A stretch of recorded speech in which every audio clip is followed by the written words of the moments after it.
I have to admit I was screaming when I got this video thing. What makes a marine biologist scream?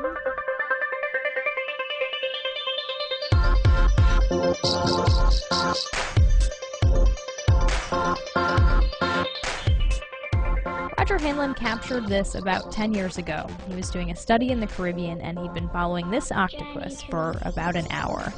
When it crept behind the rock and went into camouflage mode, he jammed the camera down right in its face, so to speak, prompting it to go from camouflage to a startled defense. Blanching white very quickly. And then inking him. But I followed the animal and finished the dive, and I popped at the surface. It was only about 5 feet deep, and I screamed bloody murder, and they thought I was having a dive accident. When actually he was having... It was a eureka moment, there's no doubt about it.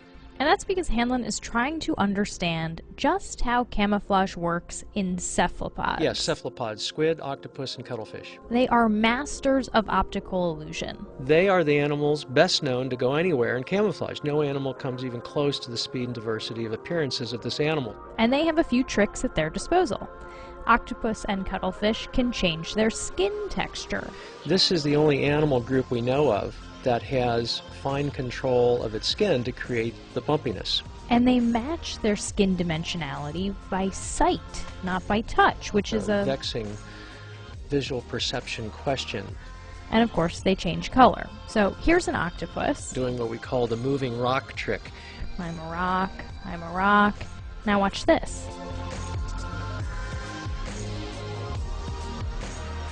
So the amazing thing is that these animals are colorblind, yet they are capable of creating color-matched patterns.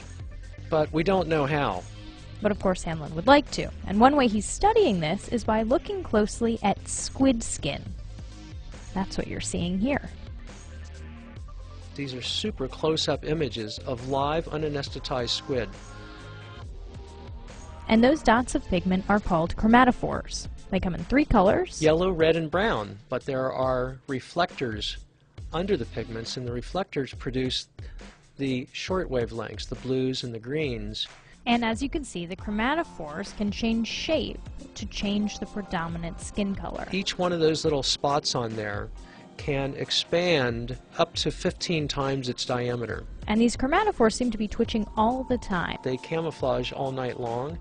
They don't sleep as far as we know. That's because cephalopods, with their squishy bodies, rely on camouflage as their main protection from predators. But of course, camouflage is not just color, it's also pattern. This is one of Hanlon's major hypotheses. We found only 3 to 4 basic pattern templates that they use to achieve all this camouflage. So there's uniform. By uniform, we mean that there's little or no contrast in the pattern. There's mottle.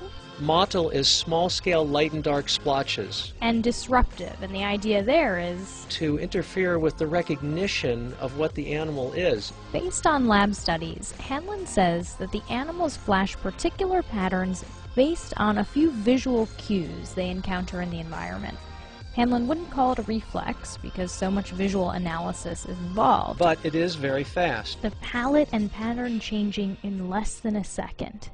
But just why these patterns work is still kind of a mystery. Let's take the octopus video again.